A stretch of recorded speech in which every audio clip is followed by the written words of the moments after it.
నమస్తే and welcome to hit TV. ఆ దేశంలో దారుణం జరిగింది. జరిగిన దారుణానికి ఆ దేశమే కాదు, ప్రపంచ దేశాలు కూడా ఆందోళన చెందే ఘటన అక్కడ జరిగింది. ఏకంగా దేశ ప్రధానిపై ఓ వ్యక్తి దాడికి పాల్పడ్డాడు. దీంతో ఆ దేశం ఒక్కసారిగా ఉలిక్కిపడింది. ఈ వార్త విన్న ప్రపంచ దేశాలు కూడా తీవ్ర దిగ్భ్రాంతిని వ్యక్తం చేస్తున్నాయి. ఇందుకు సంబంధించిన జాతీయ మీడియాలో వార్తా కథనాలు ప్రచురితమవుతున్నాయి.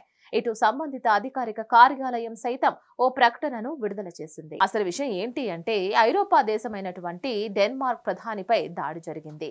దేశ రాజధాని నగరమైనటువంటి కోపెన్ హాగెన్ లో ప్రధాని మేటే ఫ్రెడ్రిక్సన్ పై ఓ దుండగుడు దాడికి పాల్పడ్డాడు. ఏకంగా ప్రధానిపైనే దాడి జరగడంతో ప్రజలు ఒక్కసారిగా ఉలిక్కిపడ్డారు.